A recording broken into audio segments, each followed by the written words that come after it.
Chers amis, c'est une grande joie, une vraie joie, que de se retrouver en fin de journée.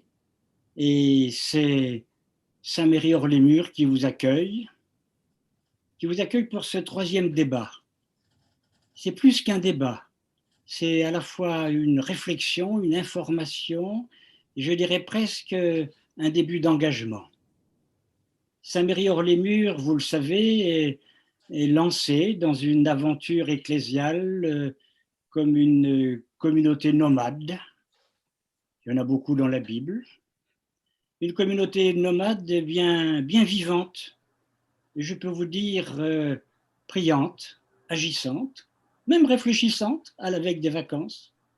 Donc voilà, nous allons faire notre troisième débat qui, non pas un cycle, ce serait prétentieux, mais qui veut essayer de nous dire finalement, dans cette Église qui est toujours à réformer, ça c'est sa nature même, dans cette Église, quels sont les points qui nous semblent importants, sur lesquels on peut se retrouver, y compris avec des approches contradictoires. Nous avons, avec Elena Lassida, François Hevet, regardé les différents visages de l'Église, une Église polyèdre. Elena nous invitait à une Église trouée. Je trouve ça tout à fait intéressant. Et puis, c'était il y a peu de temps, autour de la liturgie, avec Gabriel Ringlet, avec Nicolas de Brémond-d'Ars, la liturgie et la créativité, c'est-à-dire à la fois notre accueil de ce cadeau, de ce don de la liturgie, et en même temps notre responsabilité par rapport à elle. Voilà. Il nous a semblé important, à Saint-Méry-Hors-les-Murs, de réfléchir avec vous, et tout spécialement avec ceux et celles qui nous rejoignent pour la première fois. Je les salue de tout mon cœur, de tout notre cœur. Nous allons regarder ça sur Zoom, nous allons regarder ça sur YouTube. Et si vous aviez raté, ce qui est possible, les deux précédents débats, n'hésitez pas, vous allez sur le site Saint-Méry-Hors-les-Murs, vous allez les retrouver, comme vous retrouverez ce débat de ce soir dans quelques temps, bien organisé, bien présenté.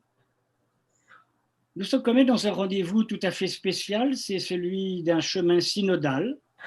Ça veut dire quoi? Ça veut dire une démarche commune. Nous insistons sur le commune, démarche commune, à la fois de réflexion et de décision. Tout cela au service de l'Évangile, au service de ce partage de l'Évangile. Alors, il est bon de prendre le temps de se nourrir. Merci à nos intervenants que Pietro Pissarra va présenter tout à l'heure. Aujourd'hui, une question centrale. Je dirais une question, mais ça, c'est les intervenants qui vont dire. Moi, je n'ai pas la compétence. Je dirais une question sans doute vieille comme l'Église. La question des ministères, des charismes et du pouvoir dans l'Église. Il n'y a pas que dans l'Église que la question du pouvoir se pose, mais aussi dans l'Église. Je pense que c'est très important de ne pas hésiter à introduire cette question du pouvoir au sein de cette communauté. Donc une question importante, et puis une question, je vais vous dire, chers amis, que nous vivons à Saint-Brieuc-les-Murs. Après l'arrêt d'un centre pastoral décidé par l'archevêque de Paris, cet arrêt décidé après 45 ans de mission, nous voici sur une route d'église, mais sur une route parfois tâtonnante. Alors, nous allons essayer, y compris déjà ce soir, de participer à cette co-responsabilité synodale à travers notre animateur, nos intervenants. Les questions que vous pourrez poser, n'hésitez pas avant la fin de cette rencontre.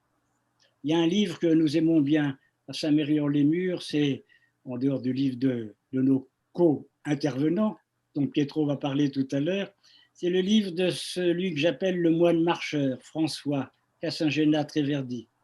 Alors je prends simplement deux petites phrases parmi les nombreuses qu'il faudrait citer et qui rejoignent notre souci, nos questions de ce soir. Première citation, comme les ministres ordonnés sont appelés à solliciter avec plus d'intelligence et de délicatesse la pleine responsabilité baptismale des laïcs, intelligence, délicatesse, la pleine responsabilité baptismale des laïcs, ceux-ci sont appelés à réviser, à approfondir le besoin véritable qu'ils ont de ministères, de ministres ordonnés. Et puis une autre citation, François Cassingenat-Tréverdi nous dit « Plutôt qu'un magistère de l'Église, j'aimerais que l'on parle d'un service de la proposition chrétienne faite au monde. Voilà. Un grand merci à Jean-Marie Renard qui est caché derrière de mystérieux écrans, mais qui assure toujours magnifiquement la technique. Pour moi, c'est un mystère, je dirais, qui tient presque du miracle. Et puis un grand merci à notre ami Pietro Pissarra. Pietro Pissarra, c'est un ami tout proche et c'est l'animateur de notre pôle communication, d'abord du centre pastoral Saint-Méry et puis aujourd'hui de Saint-Méry-Hors-les-Murs. Allez, chers amis, vraiment, n'oubliez pas d'aller, après bien sûr notre débat, sur le site Saint-Méry-Hors-les-Murs. Vous y verrez non seulement le travail de Pietro, mais le travail de toute une communauté. Pietro est journaliste, il est sociologue, il a enseigné à l'Institut catholique de Paris, je ne vais pas citer tous ses titres parce qu'il va rougir, comme il est en couleur, ça va se voir. Il est l'auteur de plusieurs ouvrages. Merci à lui, merci à vous intervenants et que le débat commence. Merci Guy. Comme tu viens de le dire, nous sommes en route. Nous sommes en route, c'est le sens même du mot synode. Synodalité, faire route ensemble, marcher ensemble. Nous sommes en route et ceux de la voie était un des premiers noms des chrétiens. Donc être en route, être en marche, ça fait partie de la condition humaine, bien sûr, mais ça fait partie, je dirais, particulièrement de la condition chrétienne. Être en marche, être en route, être en mouvement. Nous allons nous interroger ce soir sur une grande question très ancienne, celle du rapport entre ministère, charisme et pouvoir, dans une église synodale, c'est-à-dire dans une église qui veut marcher ensemble, en respectant les dons, les rôles aussi des uns et des autres. Et nous allons le faire en nous référant bien sûr aux origines chrétiennes. Nos invités de ce soir sont, on pourrait dire, des spécialistes des origines chrétiennes, aussi bien sur le plan exégétique que sur le plan de la théologie, du développement théologique. Et nous allons parler de ce sujet avec Roselyne Dupont-Roch, exégète, helléniste, qui a enseigné pendant très longtemps à l'Institut catholique de Paris et qui enseigne encore aussi, fait dans d'autres institutions, et Antoine Guggenheim, auteur aussi de nombreux ouvrages. Elles sont tellement nombreuses que je ne vais pas les citer ce soir, mais je vais citer quand même un livre codirigé par Roselyne Dupont-Roch et Antoine Guggenheim, qui s'appelle « Après Jésus, l'invention du christianisme » chez Albin Michel, paru voilà, en 2020. En 2020, vous voyez la couverture ici, et Antoine va nous dire aussi quel est le sens qu'il faudra donner à ce mot « invention du christianisme », de quoi il s'agit exactement. Et quand on parle d'invention du christianisme, on peut penser à de la fiction. Eh bien, il ne s'agit pas de cela, mais je laisse après le souci à Antoine Guggenheim de nous le dire. Nous allons donc aborder la question des ministères, des charismes et du pouvoir. Et il y a tout de suite un problème qui se pose parce que le mot ministère et le mot pouvoir sont antinomiques. Ministère, la première signification du mot ministère, du mot latin ministère, eh bien c'est le service. Or, le service, nous le savons, s'oppose au pouvoir. Déjà, Jésus, dans plusieurs passages relatés par les évangélistes, nous met en garde contre la tentation du pouvoir. Or, il y a quand même un conflit qui est ancien entre ministère et pouvoir.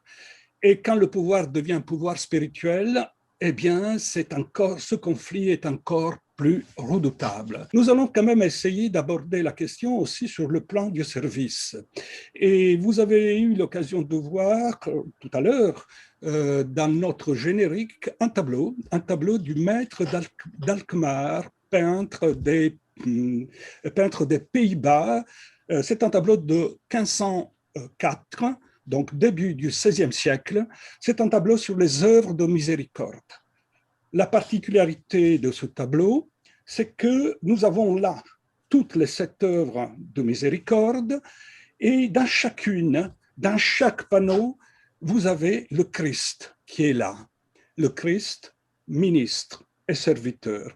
Voilà, donc le rapport entre ministère et service est montré en peinture par la génialité de ce peintre, par le génie, pardon, de ce peintre dont nous ne connaissons pas le nom, et qui nous dit beaucoup de choses aussi sur le plan théologique, sur le sens à donner au ministère et au ministère véritable. Alors, je vous propose de commencer notre débat de ce soir avec Roselyne Dupont-Roch. Et je vous propose donc de partir de là où il faut partir, de là où tout a commencé, c'est-à-dire des origines chrétiennes. Alors, qu'en est-il de la question du rapport des charismes et des ministères aux origines du christianisme? Roselyne Dupont-Roch. Merci Pietro d'abord et merci de m'avoir invité ce soir à Saint-Méry-Hors-les-Murs parce que j'en suis heureuse et flattée. Alors, vous posez une question qui n'est pas simple, il faudrait beaucoup de temps. Je vais essayer de remonter le plus haut possible, d'abord. Et si on veut remonter, ce qu'on va trouver, au fond, d'abord, ce sont les églises fondées par Paul dans les années, on ne sait pas, 37 à 50, disons, 38 à 50. Je rappelle que les premiers écrits chrétiens, ce sont les lettres de Paul, 1 Thessaloniciens vers 49 jusqu'en 58, alors que l'évangile de Marc ne sera finalisé que vers 69-70. Paul, en fait, ne cesse de se heurter à quoi? Eh bien, à la question des divisions. Voilà, c'est ça, c'est central. Dès qu'il y a une communauté chrétienne, eh bien, la question de l'unité se pose, les divisions arrivent. Paul parle même de schisme. Voilà, c'est une espèce de, je ne sais pas si c'est une maladie ou peut-être une force, voilà, constitutive. En tout cas, dans les petites églises que Paul a rassemblées, ça se divise. Et ce sur quoi je veux mettre l'accent tout de suite, c'est que Paul ne répond jamais, jamais en termes d'institution, ni même d'organisation. Et il ne répond jamais par des décisions autoritaires qui trancheraient les conflits. Ça n'apparaît pas dans ses lettres. Il a un geste, et à mon avis, c'est le geste essentiel, central. Il commence toujours par ramener les chrétiens divisés, les petits groupes qui se heurtent et qui se battent, vers l'essentiel, vers ce qui est le centre de leur foi. Dit autrement, il les ramène à la source devant le Christ crucifié et ressuscité. Alors, ça prend la forme, dans la première lettre aux Corinthiens, de la parole de la croix. La parole de la croix qui est scandale et folie, mais qui pour nous est le lieu où Dieu se manifeste sur la face du crucifié. Ça prend la forme dans la lettre aux Philippiens de on dit la kénose du serviteur, le serviteur qui s'abaisse et se vide de lui-même jusqu'à la mort, et encore en d'autres endroits. Enfin, voilà vers quoi Paul veut d'abord arrêter les chrétiens, et il y passe du temps. Et ensuite, il les renvoie à leur liberté avec quelques conseils plus ou moins adoptables, plus ou moins supportables. Bon, c'est facile de dire ça. Après, vous allez me dire, et je me dis à moi-même, pour autant, il n'y a pas de vie en communauté possible sans un minimum d'organisation. On a même dit, rien ne dure qui ne s'institue. Même à Corinthe, où c'était visiblement la foire d'empoigne dans la communauté, même à Corinthe, il a bien fallu qu'il y ait des gens pour gérer les choses. Et c'est là que vont apparaître les ministères, évidemment les conflits de pouvoir.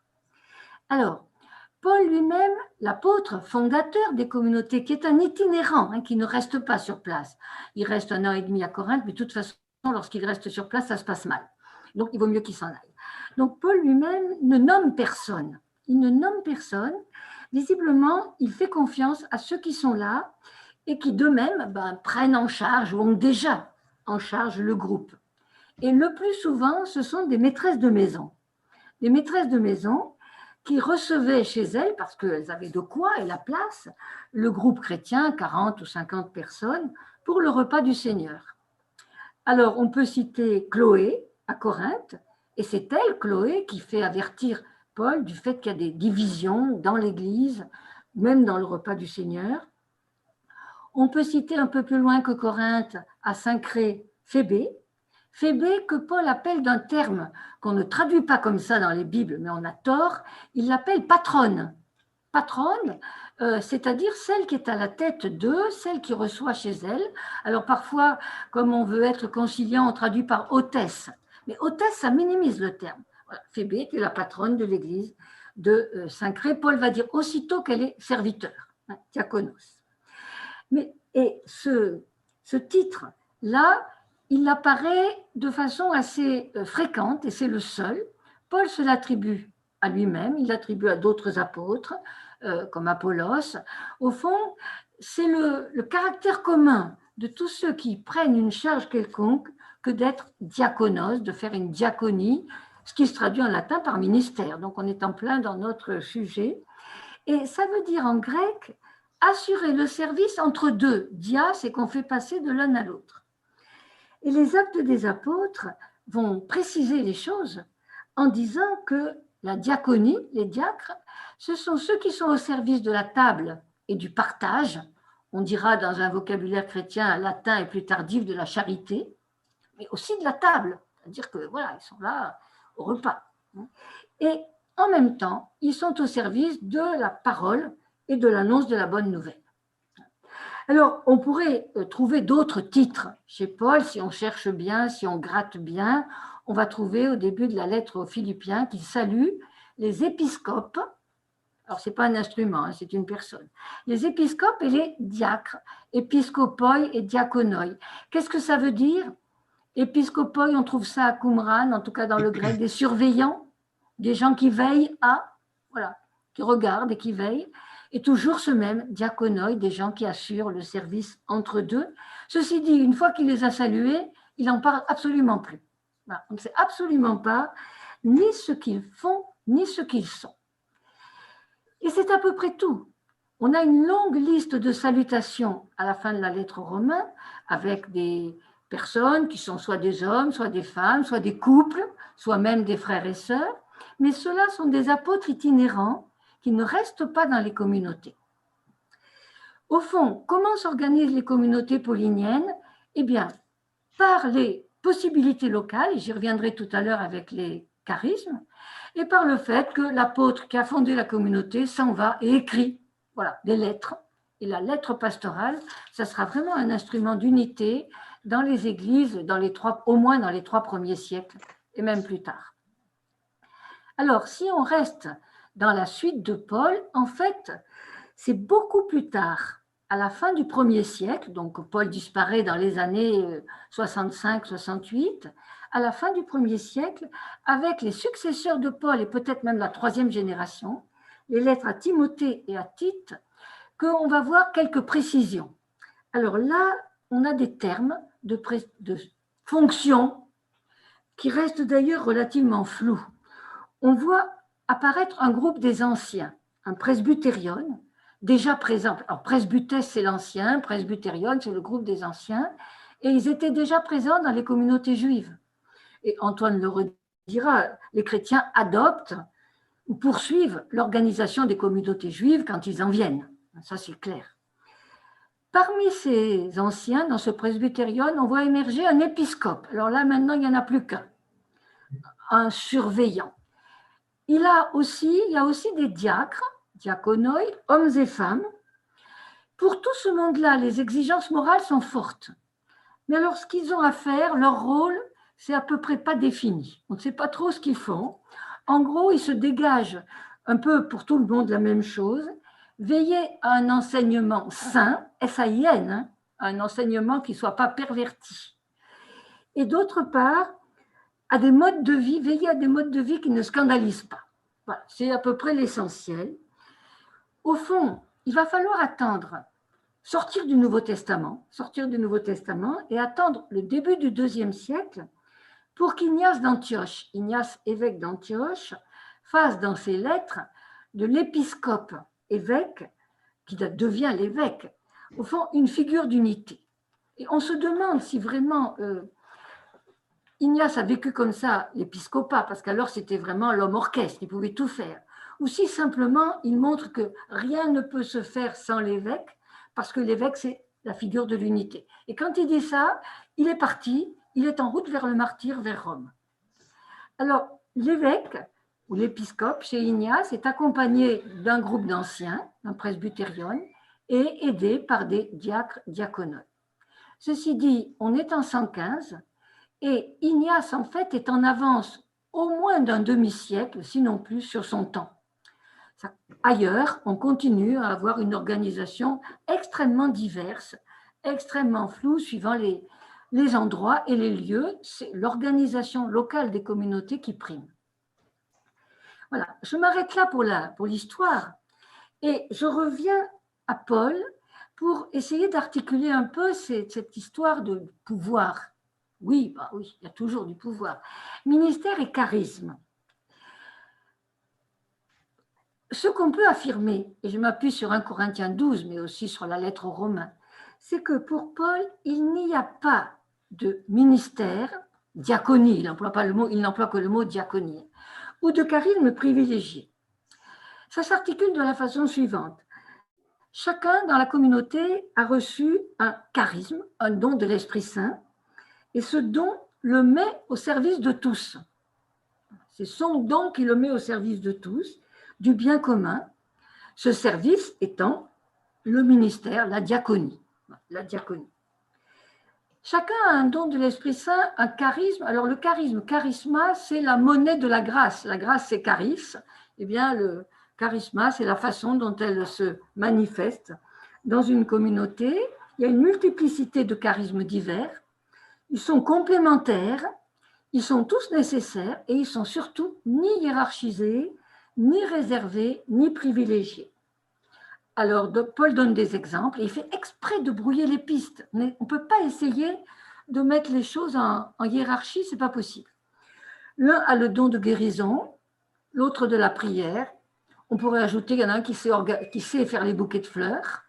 Il y en a un autre qui a le don de la foi, et moi j'en déduis aussitôt qu'il doit y en avoir qui ont le don du doute. Peut-être que je suis de ceux-là, je ne sais pas. En tout cas, il y en a un autre qui a le don de l'enseignement, un autre du gouvernement, etc., etc. Et Paul se garde bien de dire qu'il s'agit de fonctions ou de rôles. On ne sait même pas si c'est permanent ou si c'est ponctuel. Voilà. C'est-à-dire qu'il essaye de dire chacun a un rôle à jouer. Ce rôle est important et l'organisation n'est pas une organisation à prévoir d'avance. Elle doit se faire par le respect mutuel dans la communauté. À Corinthe, c'était difficile. Je pense que c'est difficile partout. En tout cas, ce qui est important, c'est que le charisme n'est jamais pour celui qui le reçoit, mais il est vraiment pour tous, pour le bien de tous. Et ça, c'est le critère. C'est vraiment le critère paulinien. Alors, il y a quand même un moment où Paul, à la fin du chapitre 12 de la première lettre aux Corinthiens, finit par énumérer ce que Dieu a disposé dans une église, ceux qui interviennent. En premier lieu, des apôtres, en deuxième, des prophètes, en troisième, des enseignants, et ensuite d'autres, des dons de guérison, de ceci, de cela, etc. Évidemment, on a interprété ça en termes de hiérarchie, et on le fait encore. Et à mon avis, c'est complètement faux. Ça ne veut rien dire. Il n'y a pas de hiérarchie parce que les apôtres, ils ne sont pas là. Il s'agit d'une succession chronologique dans la formation et la vie d'une communauté. Les apôtres itinérants rassemblent et fondent, et puis s'en vont. Sur place, se lèvent dans l'assemblée, on le voit très bien à Corinthe, des prophètes qui dénoncent ce qui ne va pas, des enseignants qui disent, qui annoncent la parole, etc., etc. C'est repris ça par un successeur de Paul dans la lettre aux Éphésiens, où on a à peu près la même succession chronologique, et on voit que les temps ont changé, donc on ajoute des catéchistes, on ajoute un peu d'autres dons. Et là, il est dit, il n'est plus parlé des dons faits à chacun, mais du fait que chacun, dans le don qu'il a, est lui-même un don fait par Dieu à la communauté. Voilà. Chaque chrétien, dans le rôle qu'il remplit à un moment donné dans l'Église, est un don fait par Dieu à la communauté. Je m'arrête là et je garde 2 points en mémoire. Tout cela n'a qu'un but. Le but, c'est le service mutuel. La diaconie, c'est le service mutuel et notamment le partage et le service à la fois des plus pauvres, mais le partage aussi de l'annonce et de la bonne nouvelle à ceux qui ne l'ont pas reçue, à l'exemple du Christ serviteur. Et le deuxième point, qui est vraiment essentiel dans ces premières communautés, c'est l'accueil. Et là, j'insiste et je termine sur ce mot parce que c'est le maître mot de la lettre aux Romains, qui est quand même une lettre dont la richesse théologique n'est pas à démontrer, mais qui a quand même un but très précis, que les chrétiens de Rome venus du paganisme et les chrétiens venus du judaïsme s'accueillent entre eux, au lieu de commencer à se mépriser et à se lancer des injures mutuellement. Et le sommet de la lettre, ce n'est pas la justification par la foi. Le sommet de la lettre, je m'arrête dessus, c'est « accueillez-vous les uns les autres comme le Christ vous a accueillis ». Et je laisse la parole, je crois, à Antoine. Pietro, ton micro. Tu voulais parler. Merci Roselyne. Merci à tous ceux qui nous suivent, qui ont la patience d'un Zoom de plus. C'est admirable. Donc moi, j'ai pas la patience de l'historien et encore moins la compétence.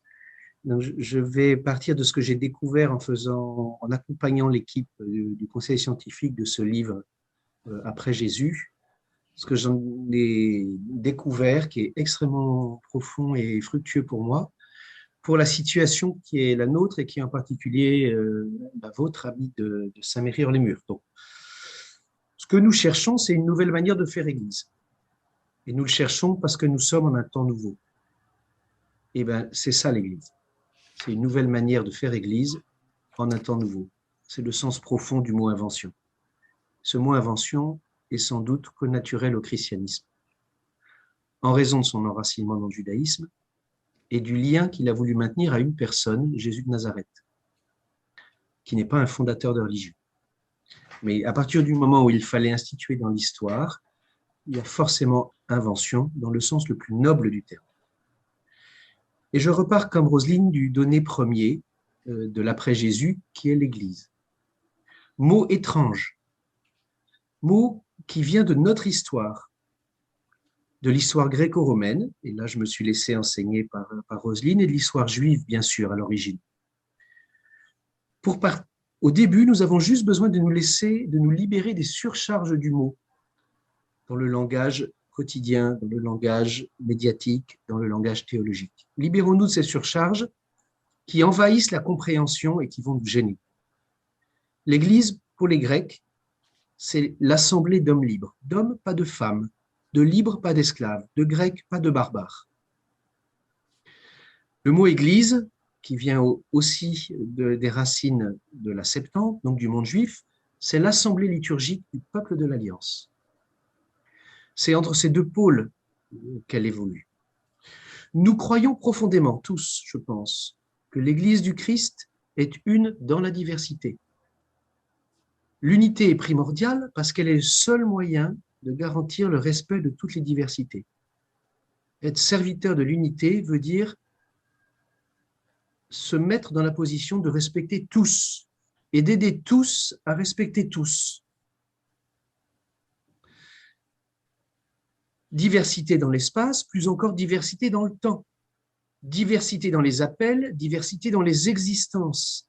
Diversité dans les charismes, diversité dans les missions. Et derrière ces mots, diversité dans le temps et l'espace, on pourrait retrouver la fameuse épithète catholique.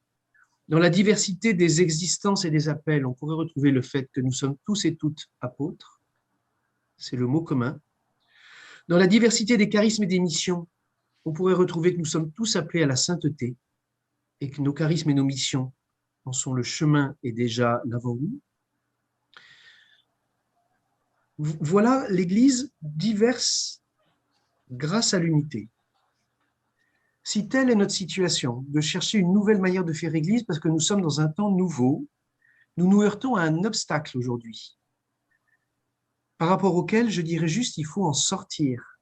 Et cet obstacle s'appelle le traditionnalisme. Nous avons à sortir du traditionnalisme. De quoi s'agit-il? C'est du refus de lier l'Église et le temps, comme si c'était illégitime. Non seulement c'est légitime de dire que l'Église est un être dans le temps, mais c'est nécessaire et c'est même traditionnel. Des gens comme de Lubac ont travaillé à le montrer, mais les historiens ont beaucoup avancé depuis. L'Église n'est pas la même avant et après Constantin. L'Église n'est pas la même avant et après Grégoire VII, le début du hold-up clérical. L'Église n'est pas la même avant et après le débat entre Trente et Luther. L'Église n'est pas la même avant et après la Révolution française, où si elle le demeure, ça devient de l'immobilisme. L'Église n'est pas la même avant et après Vatican II. L'invention fait partie de la vie de l'Église. Cette invention s'appelle inculturation et incarnation. Elles appartiennent au génie du christianisme. Il est vrai que l'immobilisme appartient aussi à l'histoire de l'Église. Et ô combien, hélas, peut-être est-il une des causes profondes de ce que nous appelons déchristianisation, qui est en un sens une désecclésialisation, parce que l'Évangile a beaucoup pénétré le monde séculier. L'immobilisme a trouvé, dans les 2 derniers siècles, un appui étrange et paradoxal dans certaines philosophies de l'histoire. Je pense à la vulgarisation de Hegel, par exemple. Mais on pourrait penser aussi au darwinisme social. Qu'est-ce qu'on a tiré de cette idée très abaissée de Hegel? On a tiré l'idée que le progrès est rectiligne et que donc, que de siècle en siècle, l'Église progresse finalement et que revenir sur ce qui s'est passé avant, c'est revenir sur un progrès. C'est un immobilisme en mouvement. C'est très étrange. En schématisant l'histoire comme un développement vers le plus spirituel, ça c'est Hegel, fût-ce en passant par des crises profondes, le passé devient le chemin nécessaire vers le présent et l'avenir. Ce qu'a démenti complètement Vatican II. Pensez à Nostra Aetate, à Dignitatis Humanae, sans aucune note de bas de page. Dans le darwinisme social, c'est encore pire. On trafique l'héritage de Darwin et on crée le concept moderne de racisme, c'est-à-dire que le développement de mieux en mieux n'est pas spirituel, c'est un développement pour favoriser le plus apte. Mais notre théologie n'est pas complètement indemne de ça. On fait comme si ce à quoi on avait abouti était finalement le plus apte. On élimine toute contingence, on fait comme si on n'avait jamais fait d'erreur. On élimine l'écart entre ce qui est et ce qui doit être. Le temps devient une sorte de flèche droite, le long de laquelle nous nous déplaçons comme sur des rails. Le progrès de l'histoire est cumulatif. L'histoire a un seul sens. Transposez cela à l'Église, vous reconnaîtrez une pensée fréquente qui se croit ancienne, alors qu'elle est assez récente, selon laquelle l'accumulation de la doctrine passée trace le seul chemin de l'avenir. Il n'y a plus d'invention. Une sorte de capitalisme théologique. Il faut accumuler. L'Église du XIXe siècle est en progrès sur celle de Thérèse d'Avila. Ah bon? L'Église de Constantin est en progrès sur celle des apôtres. Ah bon? Les évolutions de l'organisation ecclésiale ne sont pas vues comme des inventions contingentes pour un temps qui deviennent néfastes après leur temps, mais comme un déplacement, un développement d'un concept de l'Église descendu du ciel et du droit canon. La proclamation du dogme de l'infaillibilité de l'Église a encore compliqué les choses. Ça a aggravé la tentation, c'est Simone Weil qui le dit dans sa lettre à un religieux, a aggravé la tentation de penser que ce qui a été est le chemin de ce qui est et même ce qui doit être. C'est comme l'Église était comme si l'Église était le Verbe incarné. Dès lors, le passé est censé imposer le chemin de l'avenir. Yves Congar faisait remarquer que c'était une situation de malheur pour une théologie, quand la seule innovation était la déduction logique à partir des prémices du passé. Cette pensée qui n'a rien de traditionnel et qu'on peut appeler le traditionnalisme depuis 2 siècles est un malheur. Il nous faut revenir à ce qui était primordial au commencement de l'Église et qui est primordial dans le judaïsme. Ce qui est primordial au commencement de l'Église, c'est l'appel à inventer le futur. La pensée biblique de la première alliance et de la nouvelle alliance, comme d'ailleurs la pensée antique et certains moments de la pensée médiévale, sont tout autres. Pour elle, la révélation est un acte de sagesse éternelle, inépuisable et inépuisé, qui enveloppe tous les temps et tous les êtres. Et là, je pense à Siracide 24. Il faudrait lire en entier ce chapitre pour redonner du souffle à la possibilité d'innover à partir et en raison de la révélation. Je lis quelques versets. Le Créateur de toutes choses m'a donné un ordre. Celui qui m'a créé a fixé ma demeure. Il m'a dit, viens demeurer parmi les fils de Jacob. C'est la sagesse éternelle, inépuisable, qui vient demeurer parmi les fils de Jacob. Inépuisable, la sagesse ne brille que par éclat. Elle n'a jamais brillé que par éclat. Elle se révèle en chaque temps, selon qu'il lui plaît et selon les besoins du temps. Elle rayonne dans toutes les couleurs de l'arc-en-ciel. Elle se déploie comme la roue d'un paon dans une fête spirituelle toujours surprenante et attentive aux signes des temps. Je continue avec le Siracide. La loi fait abonder la sagesse comme les eaux du Pichon, comme les fleuves du Tigre au moment des fruits nouveaux, immaîtrisables. Elle fait déborder l'intelligence, comme l'Euphrate, comme le Jourdain au temps de la moisson. Elle fait couler l'instruction comme le Nil déborde, comme le Gihon au temps de la vendange. De même que le premier n'a jamais fini de connaître la sagesse, de même le dernier n'a pas encore repéré sa trace, car sa pensée est vaste, plus que la mer, son projet plus profond que l'océan. Quant à moi, j'étais comme un canal venu du fleuve, comme un aqueduc menant au paradis. Je me suis dit, j'arroserai mon jardin, je vais irriguer mon parterre, et voici que mon canal est devenu comme un fleuve. Cette idée de surabondance à l'opposé de l'idée que tout a été dit et qu'il ne reste plus qu'à déduire. Ce qui demeure fondamentalement de l'héritage juif s'entend très fort chez Paul. Quand il parle aux églises, dans le ton qu'il emploie et dans ce qu'il leur dit. Et en lisant récemment un très beau livre de Martin Buber qui s'appelle « La foi des prophètes », dont on m'avait jamais parlé, jamais. Je et tu, on en parle. Foi chrétienne et foi juive, on en parle. Racidisme, on en parle. Celui-là, on n'en parle jamais. C'est un livre où il déploie sa science des religions. Et il apparaît dans son écoute des voix prophétiques quelque chose qu'on entend en Paul, et qui est quoi? La foi biblique, c'est l'appel à la conversion permanente. Si religion existait dans le langage biblique, il aurait pour sens uniquement conversion permanente. Non pas de vous convertir à ma religion, mais de me convertir à la révélation qui dépasse tout ce qu'on en a pu encore dire.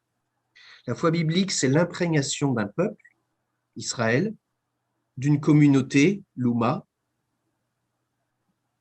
d'un rassemblement, l'Église pour les chrétiens, l'imprégnation d'un peuple par celui qui est l'infini, par celui que la mystique juive appelle Ein Sof. L'idole, c'est un Dieu à notre mesure. Le Dieu biblique est une liberté qui suscite des libertés. C'est une fidélité qui suscite des fidélités, mais une fidélité hors mesure de ce que nous avons pu en décrire, hors mesure comme son être.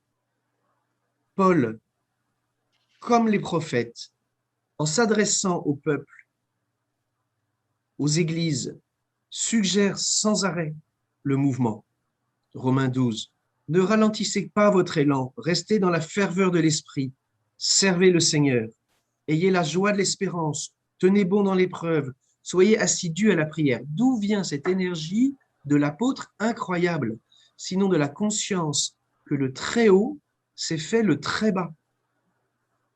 D'où viennent ces appels inouïs de l'Évangile à aimer ses ennemis, sinon du désir de faire coller l'être humain à une révélation qui révèle le Dieu au-delà de tout?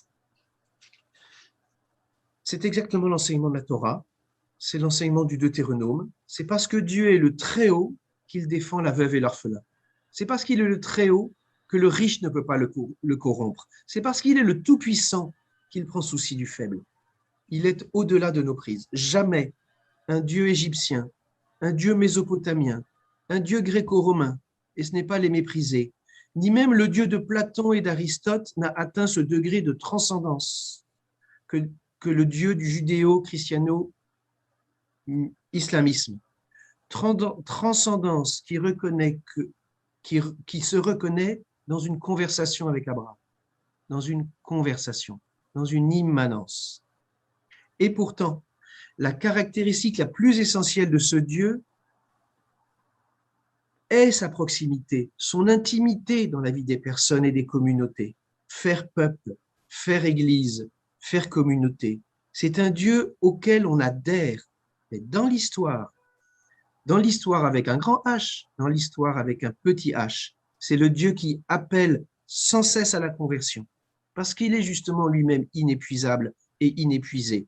Religion, conversion sont indissociables. Pensez à la vie de David, encore pire à la vie de Salomon.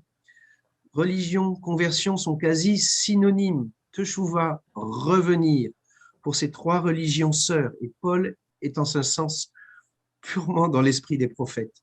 Non pas changer de religion, non pas convertir l'autre, mais se convertir à son rapport à Dieu intérieur, à son lien à Dieu, à sa rencontre de Dieu et à sa rencontre des autres, à son alliance avec l'absolu, infiniment présent et infiniment distant. Quand on a ça en tête et qu'on reprend l'Épître aux Hébreux, qui va essayer de sauver, de conserver, de transposer, Nietzsche dirait de transvaluer ce qui est fondamental dans l'héritage juif du culte à l'intérieur du christianisme, devant quoi se trouve-t-on? Devant, pour en venir à la conclusion, et après je donnerai quelques éléments de démonstration, devant le fait que les organisations du peuple de Dieu, les organisations de l'Oumma, les organisations d'Israël, pour différentes qu'elles soient, ont un trait commun. Elles n'ont d'autre but que de servir la rencontre, que de servir, quels que soient les mots qu'elle leur donne, que ce soit la foi pour nous, la pratique pour les Juifs, l'obéissance pour les musulmans, je ne sais pas comment dire, mais c'est la rencontre, la relation à celui-là. Tout ce qui est organisationnel est au service de cette présence mutuelle dans la distance infinie. La relation vivante, relation dissymétrique entre les partenaires. L'organisation est seconde, elle est instrumentale, elle est au service de ce but suprême que rien ne devrait trahir et que nous, chrétiens, nous appelons la vie avec Dieu, la vie d'enfant de Dieu. Comment est-ce que Hébreu manage ça?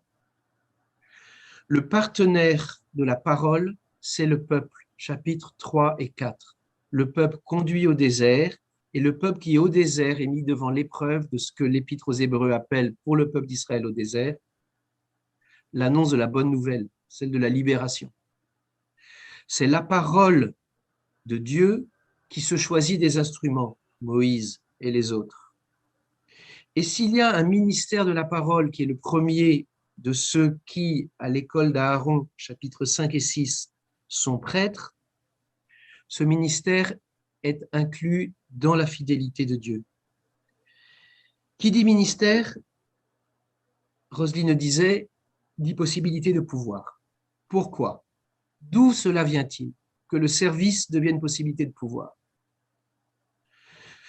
Du fait qu'un ministre ayant un service à accomplir, ayant donc un devoir, ayant donc une responsabilité, peut entendre ce mot responsabilité résonner dans l'ordre juridique, alors que cette responsabilité résonne dans la sphère religieuse, dans l'ordre éthique. Le ministre est responsable d'un service, c'est-à-dire qu'il répond de son service devant celui qui le veut. Si Dieu choisit Aaron dans l'Épître aux Hébreux, c'est parce qu'il est pécheur, pour qu'il ait pitié des pécheurs. Ça fait partie des raisons de son choix.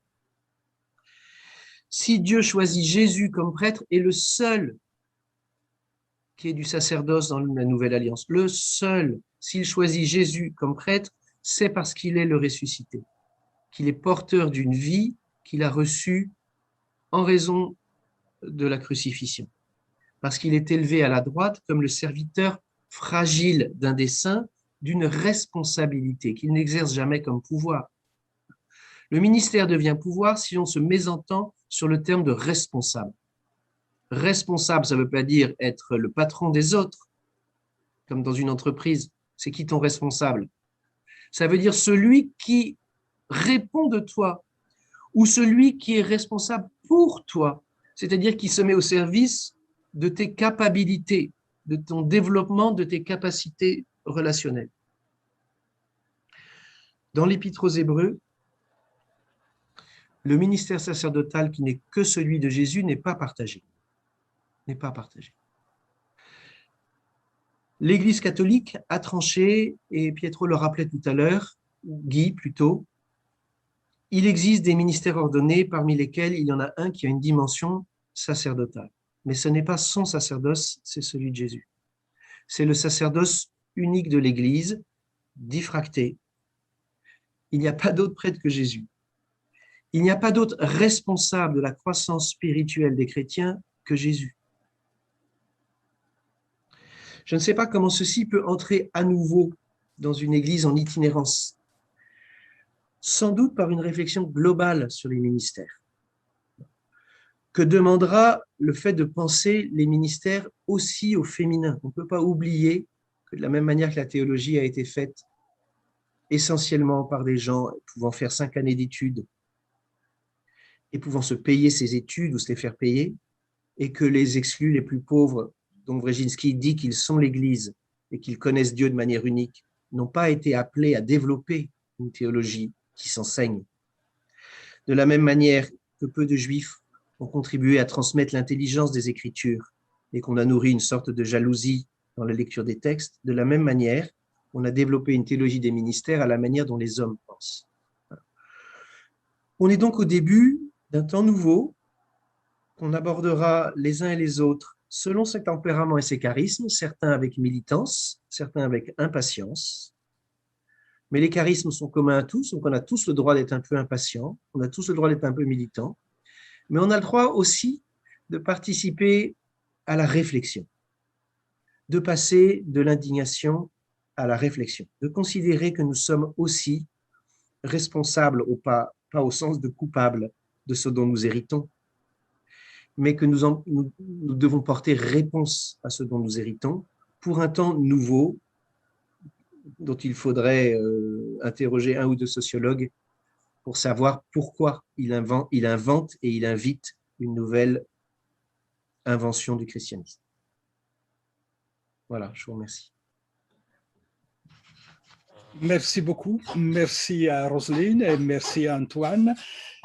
Merci pour la profondeur de vos interventions, pour nous avoir conduits sur les chemins d'altitude, d'auteur, et ce qui nous permet d'aborder les choses par la racine, je dirais, et par la radicalité, oui, des concepts, des mots, de ce qui fait la foi vivante de l'Église. Et merci aussi, Antoine, pour cette critique du capitalisme théologique à laquelle je suis particulièrement sensible. Je me suis inscrit récemment au courant marxiste reinhardien, voilà, comme le cardinal de Munich, Reinhard Marx. Donc, je pense que cette critique du capitalisme théologique est bienvenue aujourd'hui dans l'Église.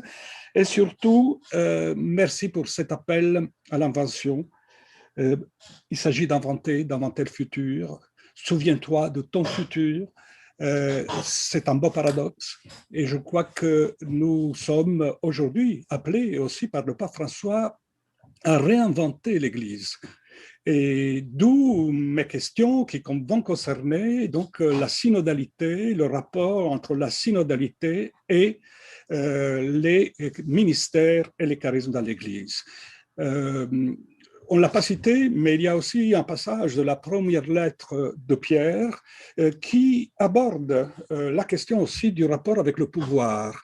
C'est au chapitre 5, au verset 1-3. « J'exhorte donc les anciens qui sont parmi vous, moi qui suis ancien avec eux et témoin des souffrances du Christ, moi qui ai part à la gloire qui va être révélée.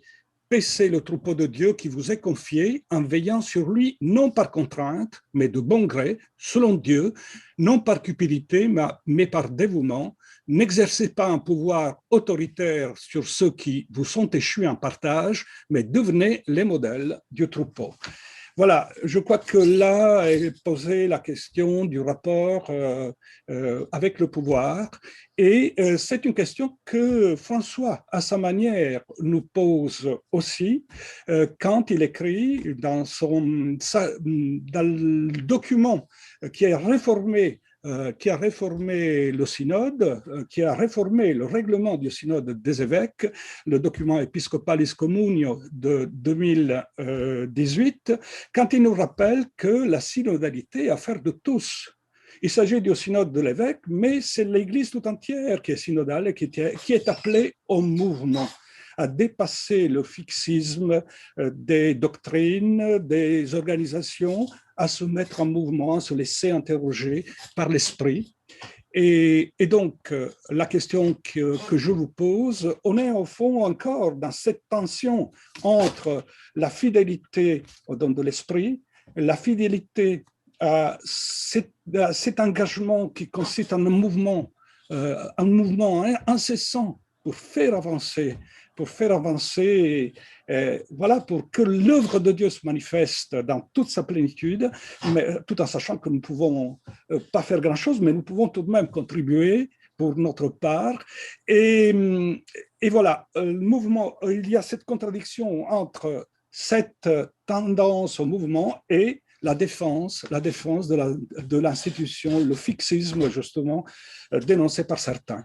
Vous, Antoine, vous avez justement dénoncé le danger du traditionnalisme.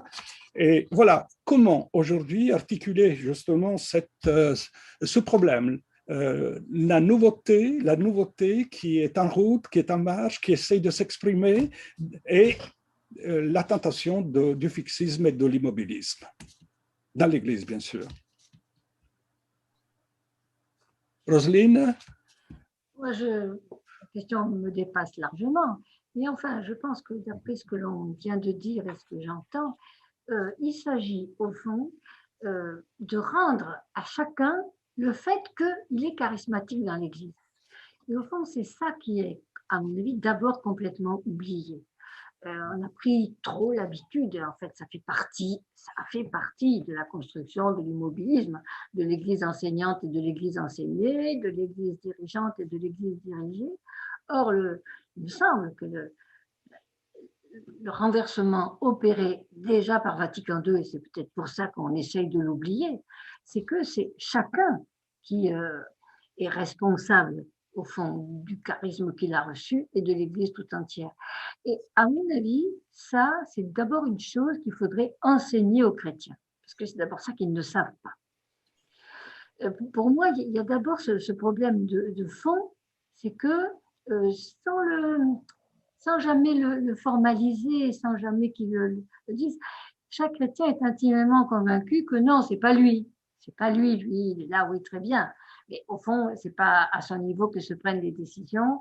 Tout se décide ailleurs, fait bien ce qu'il faut au niveau où il est, et c'est merveilleux, et souvent avec une générosité qui me dépasse largement.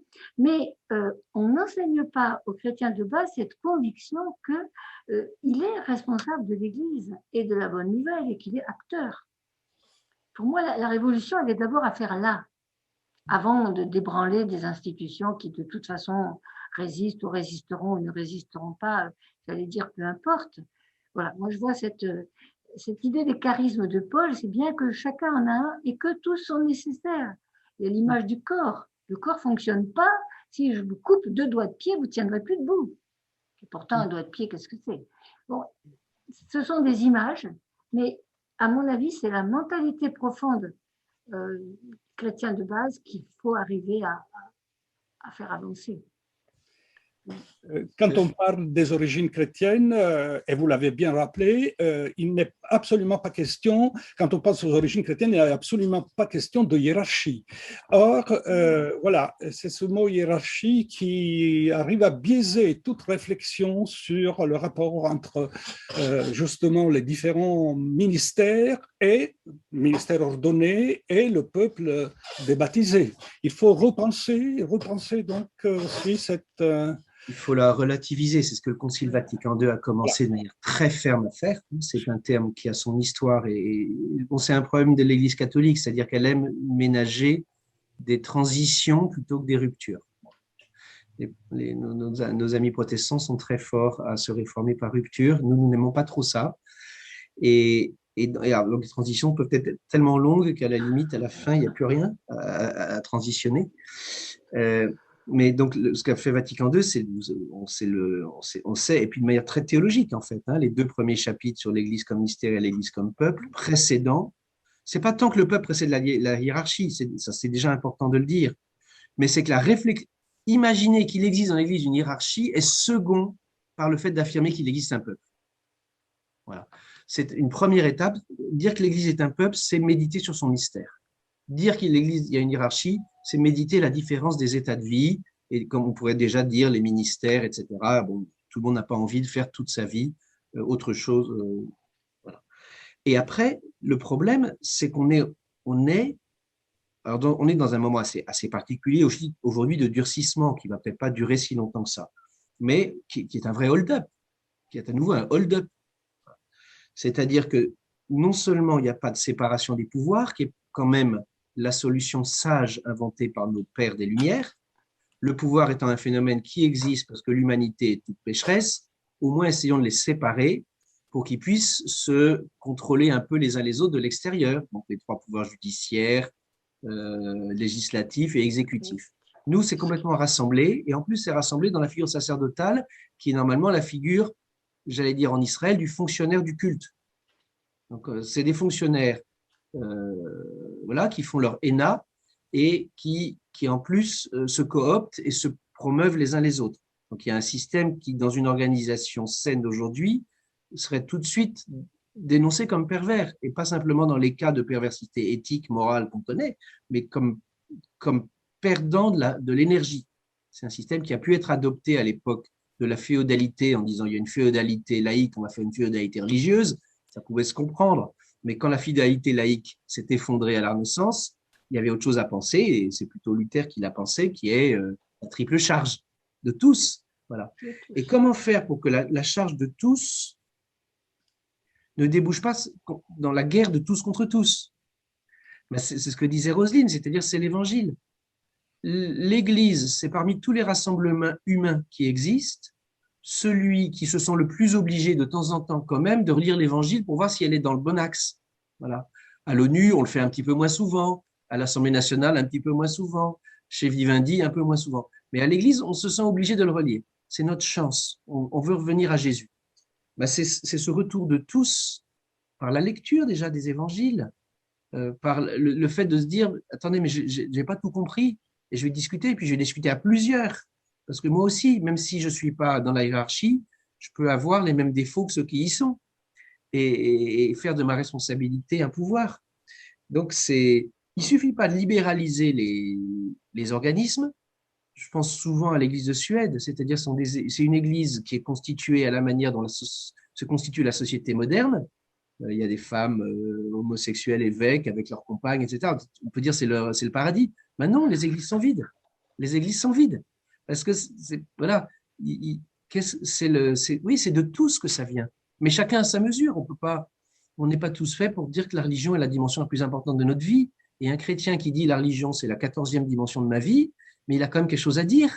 Que dira pas celui qui dit c'est la 3e, la 2e ou la 1re? Parce qu'il sera moins intoxiqué de religion. Et il aura des connaissances hautes qui seront bienfaisantes. Moi, je voudrais ajouter une chose dans un peu donc la révolution mentale qu'il faut faire, c'est que dans le mot hiérarchie, il y a hiéros, c'est-à-dire hiéros, c'est ce qui permet de désigner le temple, le sanctuaire, et donc tout ce qui est sacré, la sacralité et le sacralisme qui tournent autour de ce mot-là. Or, dans l'Église catholique, on a bloqué aussi sur ceux qui ont les ministères, les pouvoirs, avec le sacerdoce, cette notion de sacré. Et on a donc opposé, au fond, un monde du sacré appartenant à quelques-uns au monde, je ne sais pas quoi, profane ou non, que sont la totalité. Or non, à mon avis, ce que Jésus montre en renversant les tables du temple, c'est qu'il n'y a pas un lieu réservé du sacré, et quelqu'un comme Paul remplace complètement ce mot sacré par le mot de saint. Or, la sainteté, c'est le don de Dieu à tous, c'est la participation de sa vie que Dieu donne à tous.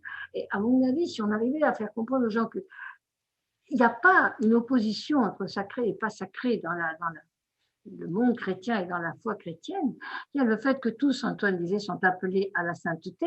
Et là-dessus, Paul ne mollit même pas. Tous sont déjà saints. Déjà, on est saint par le baptême et appelé à le devenir, évidemment.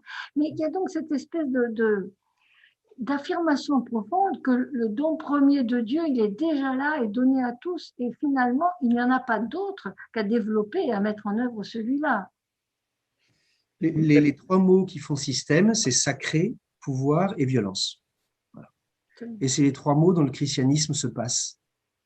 La violence existe. Devrait se passer. Voilà. Oui, c'est ça. Le Christ, la violence. Bon, on peut admettre que voilà, à un moment il faut être violent pour manifester son opinion. Le pouvoir, si on n'a pas de pouvoir, on va être écrasé. Le sacré, un corps mort, c'est pas juste quelque chose qu'on peut mettre dans des halles parce qu'il y a un virus. Mais c'est ces trois mots qu'il faut sans arrêt évangéliser, transformer, translucider, transfigurer, je ne sais pas, parce qu'ils sont les sacrés. Oui, le sacré, le saint, c'est beaucoup. Voilà, le sacré peut être très morbide, tueur, alors que le saint, voilà, pouvoir. Alors quel est le mot? Quel est le mot? Normalement, c'est service. Service, voilà. Charisme. Oui. Ou cette diaconie qui est quand même un mot très, très présent, hein, très présent dans le Nouveau Testament. C'est faire du lien, au fond, qui est de faire du lien. Et c'est au fond le mot que nous avons traduit par ministère, parce que ça a été traduit comme ça en latin, mais c'est la diaconie. Et on oublie que l'Église tout entière est appelée à vivre sa diaconie. Je voudrais me rappeler, avant de continuer, à ceux qui nous suivent, qu'ils peuvent intervenir, ils peuvent poser des questions par chat sur Zoom, la plateforme que nous sommes en train d'utiliser. Et vous pouvez poser des questions donc, sur les sujets, les thèmes que nous avons abordés. Et je voudrais vous interroger encore sur cette tentative de réforme du pape François, non simplement du synode des évêques, mais de l'Église tout entière, parce que la démarche synodale vise à une réforme de l'Église. Ça va dans le sens d'Antoine. Voilà, on est appelé à se réformer en continuation parce que c'est dans nos gènes, on n'avance pas, on ne vit pas si on ne se réforme pas, si voilà, on n'essaie pas de se convertir. Alors le pape François, imposant les règles pour, nouveau synode, dit très clairement qu'en ce qui concerne les évêques, eh bien, ils doivent être essentiellement à l'écoute du peuple de Dieu. Voilà. Nous demandons tout d'abord à l'Esprit Saint le don de l'écoute pour les pères synodaux, écoute de Dieu jusqu'à entendre avec lui le cri du peuple, écoute du peuple jusqu'à y respirer la volonté à laquelle Dieu nous appelle. Or, c'est ça qui semble faire défaut aujourd'hui. On a l'impression parfois que dans l'Église, dans certains pays, eh bien, il y a beaucoup de chrétiens qui quittent justement l'Église parce que tout d'abord, ils ne se sentent pas écoutés, où ils se sentent tout simplement exclus, rejetés. Donc l'écoute est primordiale. Et l'écoute appartient à tous. C'est un devoir de tous, pas simplement du peuple, mais je dirais aussi des ministres ordonnés et surtout des ministres ordonnés. Alors, est-ce que vous voyez aujourd'hui un manque d'écoute? C'est ce que semble dire le pape François dans cette constitution apostolique, Episcopalis Communio. Il invite à l'écoute parce que voilà, il y a un déficit d'écoute. Mais quel est l'antidote? Quel peut être, bien sûr, le changement?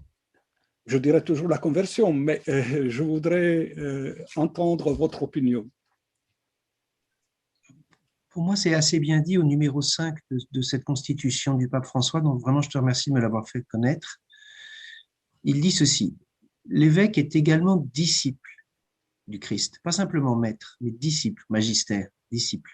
quand, sachant que l'Esprit se répand en chaque baptisé, ben, sinon à quoi ça sert qu'il confirme, il se met à l'écoute de la voix du Christ qui parle à travers le peuple de Dieu tout entier, le rendant infaillible dans la foi. Donc, voilà, tout est dit là.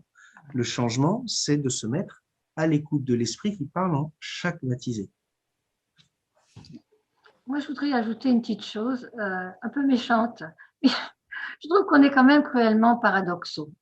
On ne veut pas, absolument pas, de hiérarchie. On ne veut pas recevoir d'en haut, justement, des évêques. On ne veut pas qu'ils prennent, au fond, les choses en main, les manettes, et on veut surtout qu'il n'y ait pas de filtre dans de manifestation de pouvoir. Et en même temps, on demande au pape de nous dire ce qu'il faut faire pour le faire.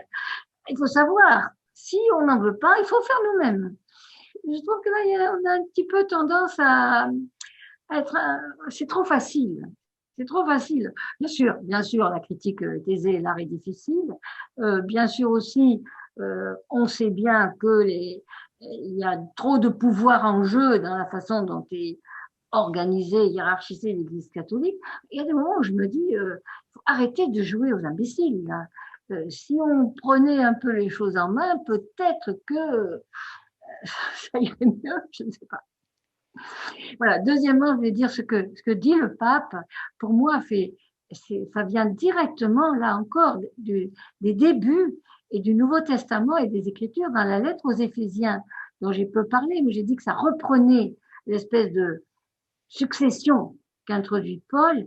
Les ministres, ceux qui vont servir, ceux qui ont des dons particuliers peut-être, ou en tout cas ce qui se succèdent chronologiquement pour organiser la communauté, sont des dons faits à l'Église, mais ils sont des dons et ils sont chargés de mettre chacun en demeure de construire le corps. C'est-à-dire qu'au fond, il y a bien des gens qui ont, comme disait Antoine, non pas effectivement 1/14e de leur temps, mais 13/14e de leur temps, ou 70 ou 80% de leur temps à s'occuper de l'Église, et c'est pas le fait de tout le monde.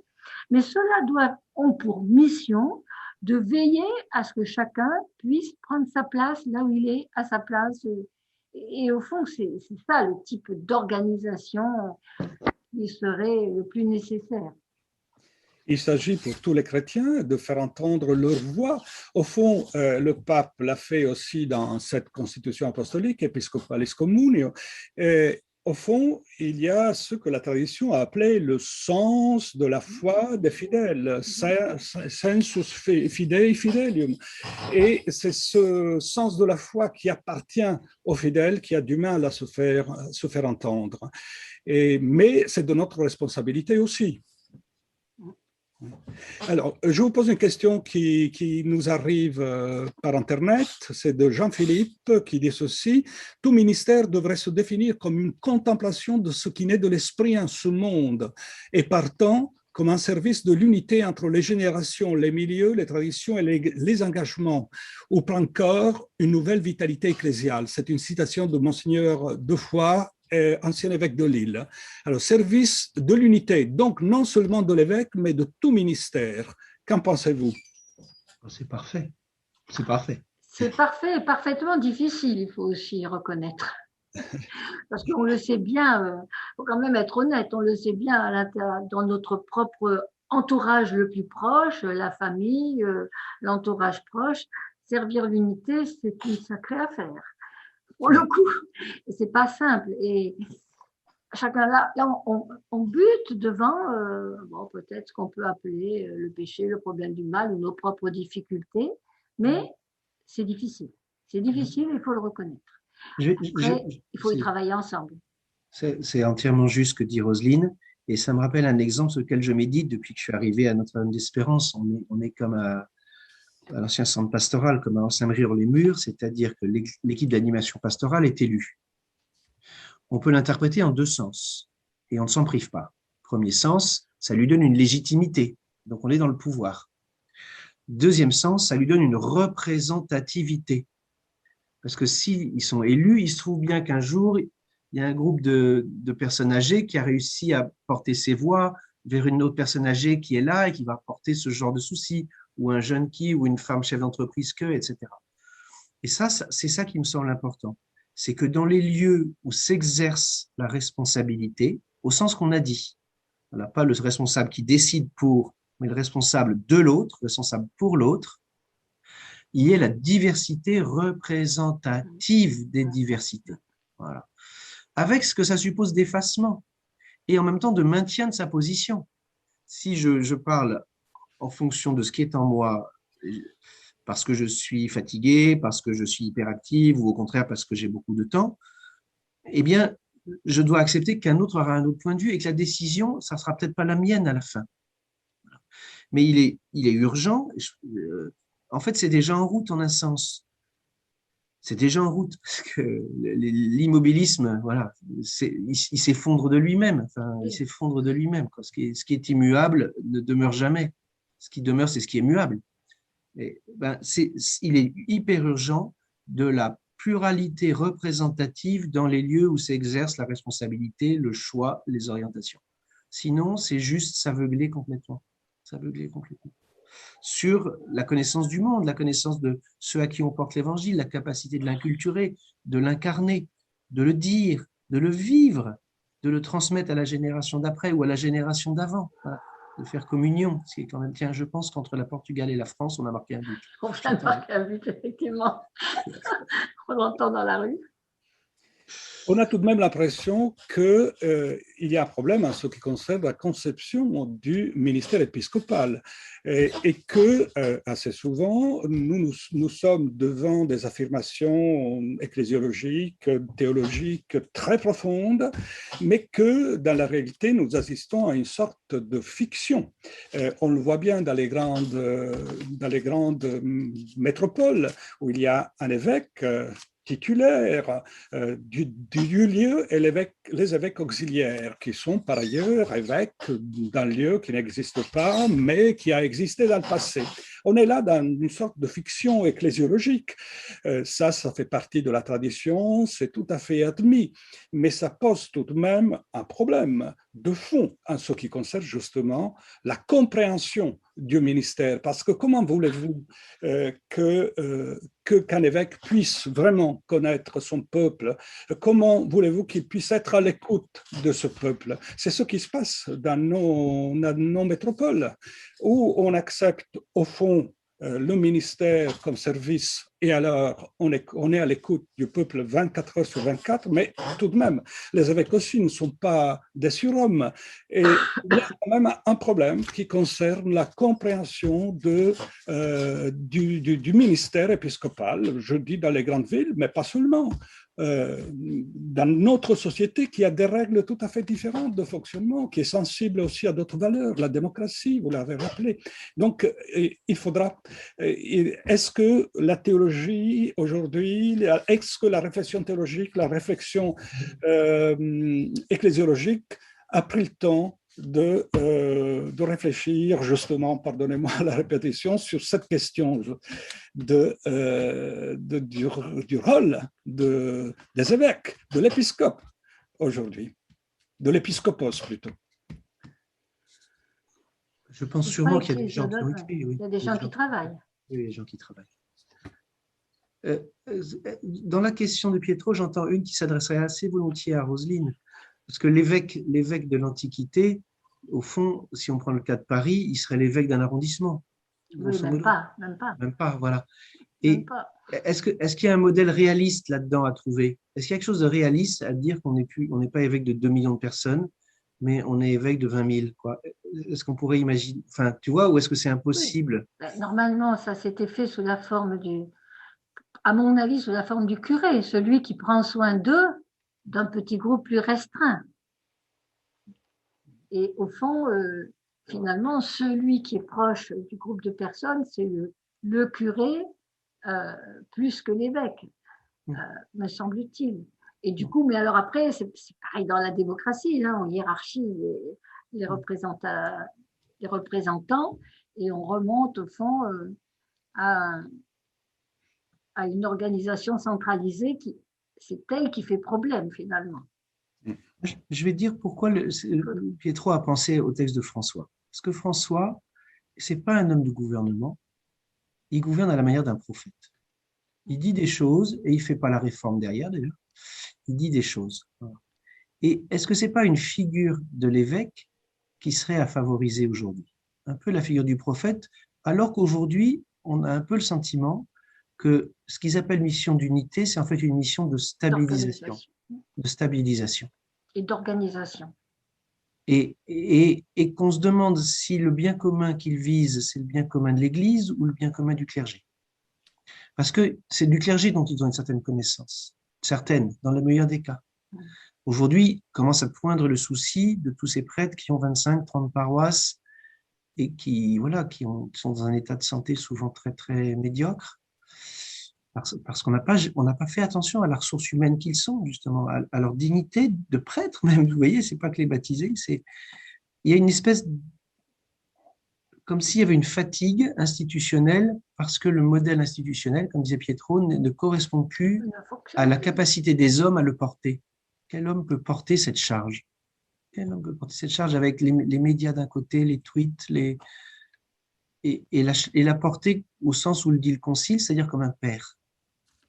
Pas, voilà, comme un père, pas comme un préfet violet, comme disait Napoléon. Napoléon disait mes préfets violets. Là, on a l'impression d'être revenu effectivement au préfet. Or, le pape, toujours dans le document que nous avons cité, il dit très clairement que l'évêque est à la fois appelé à marcher devant, en indiquant le chemin, en indiquant la voie, à marcher au milieu pour renforcer le peuple de Dieu dans son unité, et à marcher derrière, non seulement pour que personne ne reste en arrière, mais surtout pour suivre le flair que possède le peuple de Dieu à trouver de nouvelles voies. Voilà. Je vais même aller dans le sens de Roselyne, c'est-à-dire qu'il ne peut marcher devant que parce qu'il marche derrière et dedans. Sinon, comment saurait-il ce qui est devant? Quel est le moyen qu'a un homme qui a fait 30 ans de séminaire, plus de ministère, de connaître le bien commun de l'Église? Quel est son moyen? Il n'a pas un téléphone rouge pour tous les jours. Il a une grâce, elle est puissante, il a les rencontres avec les autres évêques, c'est sûrement très aidant, il a les bureaux de la conférence épiscopale, mais a-t-il le temps de lire? Pour guider, il faut avoir le discernement. Et pour discerner, dans une famille, il faut un homme et une femme déjà, par exemple. Bon, où sont les femmes pour manifester la maternité de l'Église dans le discernement? Où sont-elles? Quand est-ce qu'ils travaillent avec? À part égale? Non, mais je veux dire, c'est bien de dire que 2 hommes ou 2 femmes sont pas très, très aptes à élever des enfants. C'est sûrement compliqué, et ça arrive. Mais dire qu'il y a des hommes qui tous ensemble peuvent trouver le bien de l'Église en se réunissant, c'est compliqué à concevoir que c'est rationnel, à concevoir que c'est sage. C'est compliqué d'accepter cette idée. Alors, il faut aborder aussi les questions qui fâchent. Antoine a utilisé le mot discernement, et c'est là où le bas blesse, parce que François, qui pourtant nous propose des documents, des textes très avancés et très intéressants, comme celui que nous avons plusieurs fois cité, eh bien, dans ce texte même, il confie le travail de discernement aux évêques. Alors, on a l'impression tout de même que le peuple de Dieu reste dans une sorte de minorité permanente, c'est-à-dire il peut contribuer à la réflexion, mais c'est pas à lui de discerner. Alors, il y a quand même quelque chose qui cloche aujourd'hui, qui ne va pas. C'est-à-dire, on écoute le sens des fidèles, mais finalement, ce ne sont pas les fidèles qui peuvent, ce n'est pas le peuple de Dieu qui peut discerner. Et moi, j'y vois une impasse. Je ne sais pas qu'est-ce que vous en pensez. Une impasse de la réflexion théologique aussi sur le rôle des uns et des autres dans l'Église. Donc, les ministères des uns et des autres. Moi, je voudrais dire une chose. Dans ce fait que la parole de chacun doit être entendue, c'est quand même aussi vrai dans nos démocraties. C'est même un peu le principe de nos démocraties qui, elles, fonctionnent par représentativité, élection. Et on voit que finalement, tout le monde se plaint de ne pas avoir été entendu de la même façon. Alors, on projette pas ça sur l'Église parce qu'on ne veut pas, je ne sais pas trop pourquoi, que l'Église ne soit pas une démocratie. Ceci dit, on s'aperçoit que si ce n'est pas une démocratie, et on le voit aussi dans nos sociétés civiles, là où la démocratie dysfonctionne trop, les gens se mettent à rêver de régime autoritaire. Voilà. La démocratie, c'est le meilleur, le plus mauvais des régimes, à l'exception de tous les autres. Il a cet avantage d'être à l'exception de tous les autres.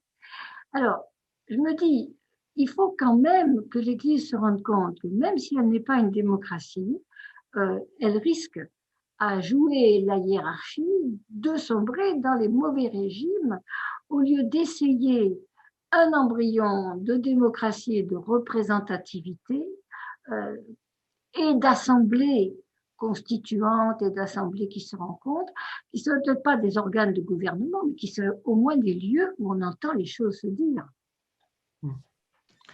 Voilà, on ne peut pas échapper à cette sagesse de la démocratie. On ne peut pas y échapper. Il faut des lieux de délibération. Voilà. Il me semble, pour répondre à la question de Pietro aussi, c'est un essai. Moi, je ne fais pas partie de ceux qui ont travaillé des années sur la question de l'épiscopat et de son évolution. Il me semble que pour être en position de discernement, il ne faut pas être jugé parti. Il faut être l'arbitre. Il ne faut pas être dans le pouvoir et dans la gestion quotidienne. On ne peut pas tout concentrer sur les mêmes. Ça ne marche pas. Ça n'est pas prudent, ça n'est pas sage. Et alors, il y avait une question qui vient de passer sur le forum de discussion, disant Vatican II parle encore du pouvoir sacré des prêtres. La tentative de Vatican II est d'éliminer au maximum cette idée de potestase, de pouvoir, qui est une idée des juristes du Moyen-Âge, remettant du droit romain dans le droit de l'Église, y compris pour le service des rois, voilà. Y compris le pouvoir, utiliser à nouveau le mot pouvoir pour le politique. Alors, voilà, et non pas le mot discernement, et non pas le mot stimulation, et beaucoup d'autres choses.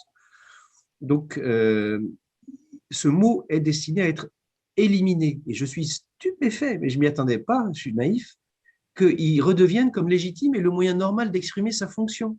Vous avez aujourd'hui des prêtres et des évêques, quand ils parlent, qui s'expriment sur la fonction en termes de pouvoir. C'est tout le contraire de ce que l'Esprit dit aux églises. Je veux dire, si un concile, c'est ça, c'est ce que l'Esprit dit aux églises qu'il faut écouter, ce n'est pas dans cette direction-là que l'Esprit souffle. Et pourtant, on reprend parce qu'on se sent dans un besoin d'affirmer qu'il y a des méchants qui veulent nous prendre le pouvoir et donc il faut qu'on réaffirme notre pouvoir. Ce qui est juste, c'est si quelqu'un veut le pouvoir dans l'Église, qu'il soit clerc ou laïque, il se trompe, c'est tout. Maintenant, comme il existe de fait des structures de pouvoir, il faut qu'il y ait des lieux d'expression garantis, reconnus, juridiquement reconnus pour faire évoluer les choses.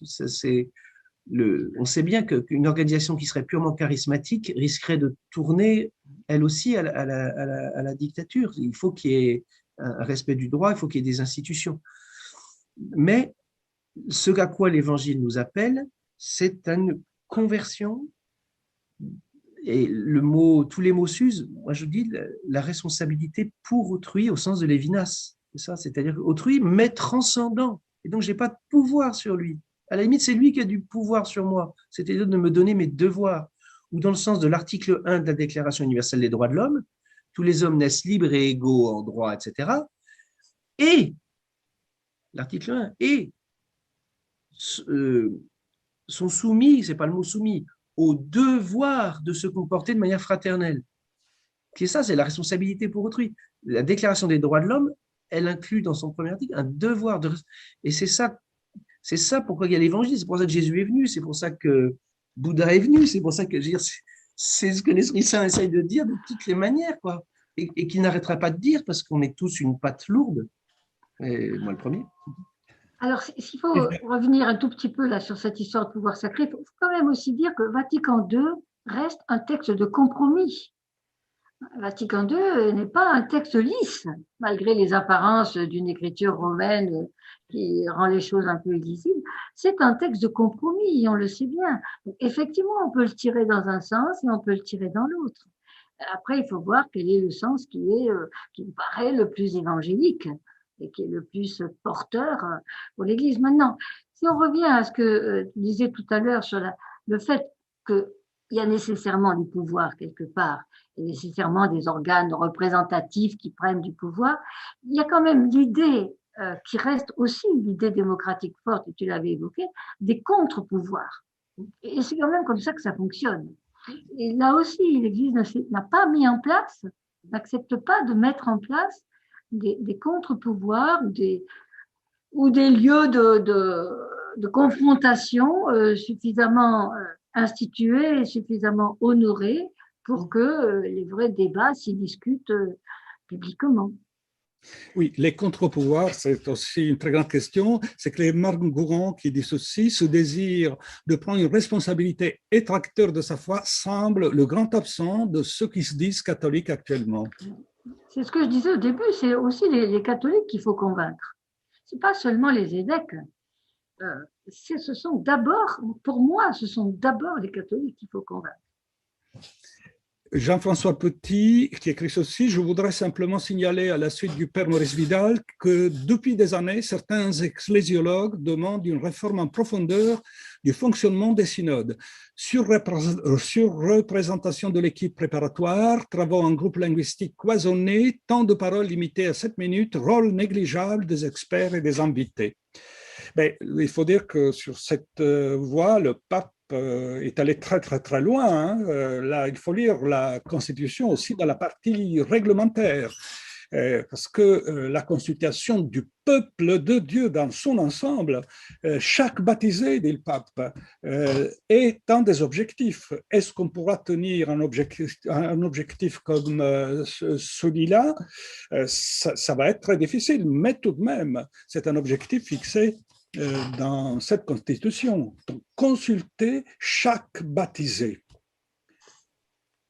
C'est une belle, ça me semble quasiment une utopie, arriver à faire entendre la voix de tous. Oui, bon, c'est assumé comme utopie, c'est très bien. On a complètement besoin d'utopie. Et si on peut le faire aussi à la mémoire de Maurice Vidal, qui vient juste de mourir, oui. Et qui était effectivement un très grand ecclésiologue. Mais je crois vraiment que ça fait partie. Alors, on a quand même, à mon avis, aujourd'hui, des moyens autres que ce qui est dit en chair, d'atteindre les baptisés. YouTube, Zoom en est une illustration. Je ne suis pas du tout une fanatique des réseaux sociaux, mais il devrait y avoir quand même des moyens de toucher les gens et de dire aux gens, mais voilà, réveillez-vous et prenez un peu les choses en main. Un journal comme La Croix fait typiquement ça. Il n'arrête pas de faire du discernement, il n'arrête pas de faire du contre-pouvoir, c'est admirable de donner des tas de paroles. Et ce journal représente un visage d'église juste. Et en plus, c'est successful. Donc, je veux dire, il n'y a plus qu'à imiter, quoi. Il n'y a plus qu'à imiter. Hein. Comité de rédaction, ça pourrait être le modèle d'un conseil épiscopal, puis voilà. Nous avons parlé jusqu'à présent de l'Église, mais l'Église, vous l'avez rappelé, est dans le monde, l'Église est dans l'histoire. Le père Chenu, Marie-Dominique Chenu, rappelait que le mot histoire était quasiment absent des documents du magistère avant Vatican II. Dans les textes de Vatican II, il disait qu'on le trouve 33 fois. Le mot histoire. Donc, je crois que si on se met dans une démarche synodale, eh bien, il s'agit d'écouter le peuple de Dieu, il s'agit aussi d'écouter l'histoire, d'écouter les signes des temps. Ce monde qu'on voudrait dénoncer comme mauvais et qui pourtant est le lieu du salut, pardon. Et donc, probablement, il y a de la part des chrétiens aussi cet effort à faire qui fait partie de l'expérience passée, les signes des temps.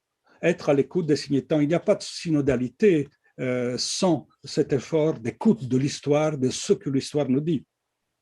C'est même aussi le but de la synodalité, c'est-à-dire voilà, de connaître un peu ce monde, de le connaître, et donc de l'aimer, et de le pratiquer. Et voilà, là aussi, il y a vraiment, comment dire, jusque dans la prédication courante, un renversement à opérer dans la tête des chrétiens.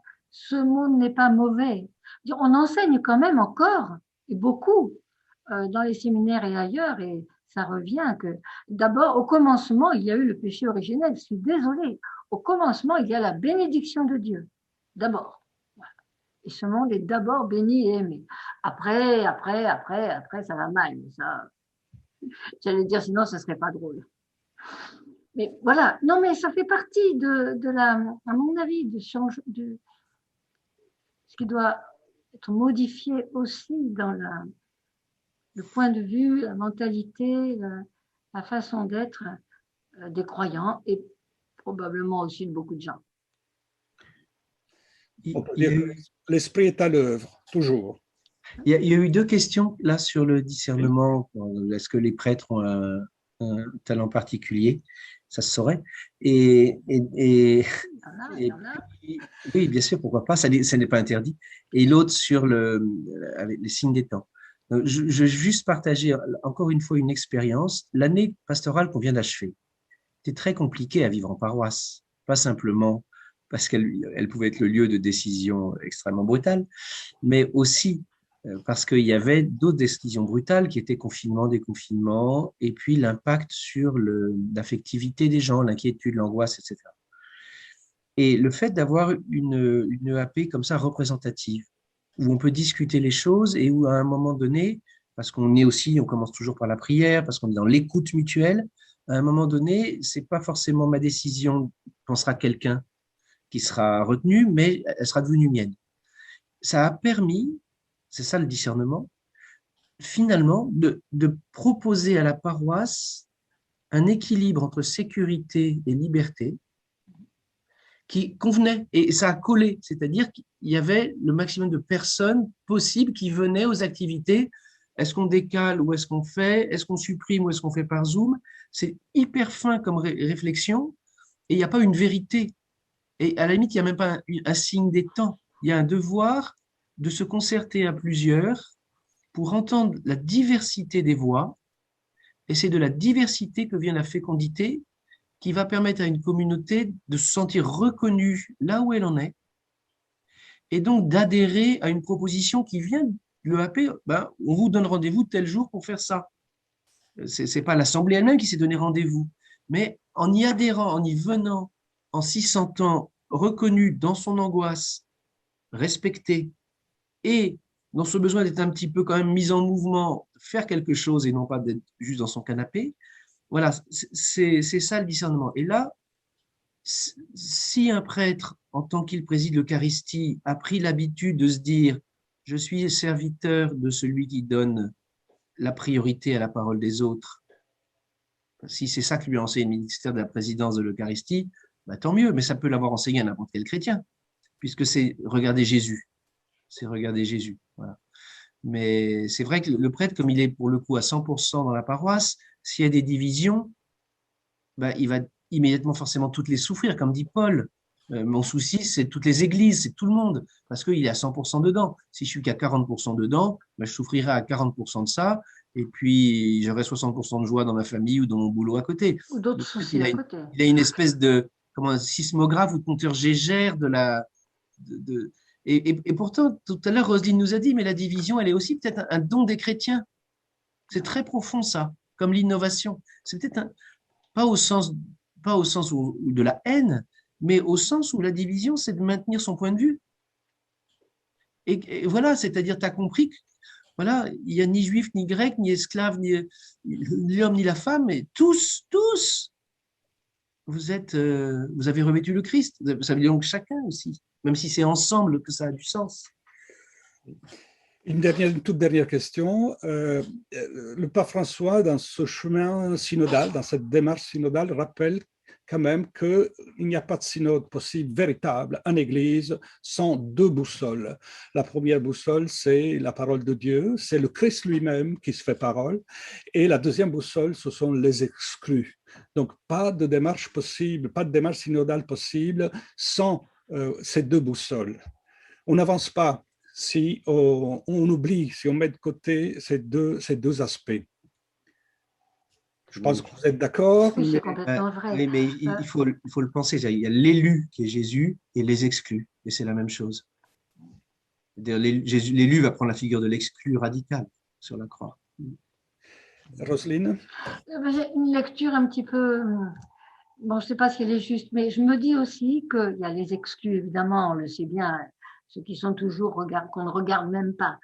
Mais il y a aussi le fait qu'on s'exclut beaucoup les uns les autres et que on a dans la tête, au fond, le sens dans lequel on veut aller, et puis que ceux qui ne veulent pas aller dans ce sens-là, c'est un peu les exclus. Et du coup, ça devient très très fort, ce que dit le pape. Là. Ça devient très fort, mais oui. Et c'est pas simple, hein, c'est pas simple. Je pense pas que ce soit c'est vraiment une conversion et une difficulté personnelle qu'on a tous, et moi la première, à affronter, à affronter.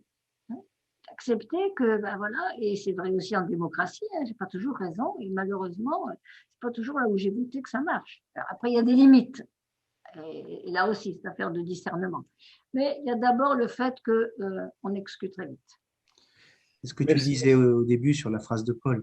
C'est ça, c'est être du même corps, c'est être membres les uns des autres. Les autres, s'accueillir les uns les autres. Ouais. Accueillir les uns.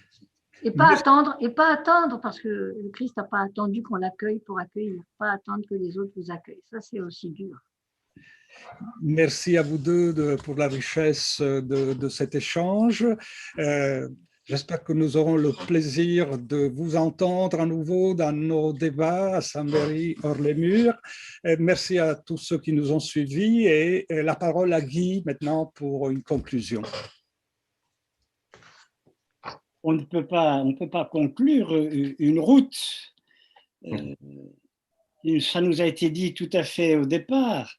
Nous avons fait, je crois franchement, nous avons fait route ensemble, à la fois dans des chemins d'altitude et en même temps dans un souci d'une démarche synodale toujours aussi concrète que possible, aussi contextualisée que possible. Comment nous pouvons la vivre aujourd'hui et demain. Et je retenais simplement, pour ne pas retarder les uns ou les autres, mais je vous invite à revenir sur le site, soit pour réécouter d'autres débats, soit pour réécouter celui-ci, de même aussi pour prendre des nouvelles des prochains débats qui auront lieu pour le dernier trimestre de l'année 2021. Je notais quelques appels. Nous sommes appelés à l'invention. Et ça, il faut être gonflé pour dire ça. Mais si on est gonflé, c'est qu'il y a l'esprit derrière, justement, sans faire aucun jeu de mots. Mais je pense que c'est très important d'accepter d'être appelé à l'invention et d'accepter, ça a été dit par l'une de nous, le don, le charisme qui nous a été fait. Et souvent, on entend, oui, mais moi, j'ai que des petites capacités, je ne peux pas faire grand-chose, vous êtes des chefs, vous faites des choses. Non, non, non, non. Le charisme n'est pas grand ou petit en termes de pouvoir, il est grand ou petit en termes de vie donnée, redonnée, partagée. Donc, accepter d'être appelé à l'invention. Et puis, je crois très important, c'est appelé à l'écoute de la parole, l'écoute de la sagesse. J'ai bien aimé quand on nous dit que la sagesse fait déborder l'intelligence. Voilà que nous allons pouvoir déborder d'intelligence en acceptant d'écouter cette sagesse, à l'écoute de la foi des prophètes. Un livre de Martin Buber nous était recité, et cette foi des prophètes qui invite à une conversion permanente. Et puis, écouter l'invitation qui est faite, même si c'est banal de dire ça, à la vraie rencontre. Et se rencontrer, je le vois dans le cheminement depuis quelques mois d'une communauté comme celle de Saint-Méry hors les murs, se rencontrer en vérité exige, ça nous a été répété plusieurs fois, d'accepter, de vivre, je dirais, de célébrer la diversité. Et la diversité dans notre communauté, mais la diversité aussi en allant voir ailleurs. Merci à ceux et à celles qui prennent le temps de s'accueillir, de nous accueillir, et quand nous prenons les uns les autres le temps de nous accueillir dans cette diversité.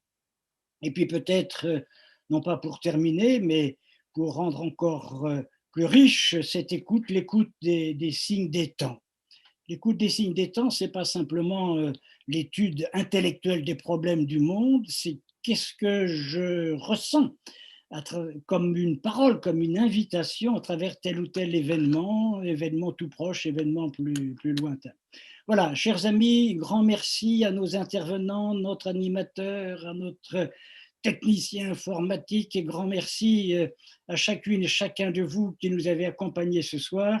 Et puis, je vais quand même terminer avec ce que Roselyne nous a rappelé et qui, moi, me semble alors tout à fait essentiel. et ça va me permettre de m'endormir dans la paix. N'oublions jamais qu'au commencement est la bénédiction de Dieu. C'est lui qui a commencé. Merci à vous et prochain rendez-vous avec Saint-Méry-Hors-les-Murs sur le site et dans d'autres débats. Bon repos si vous pouvez prendre des vacances, bon travail pour ceux qui vont poursuivre le travail et toute notre reconnaissance.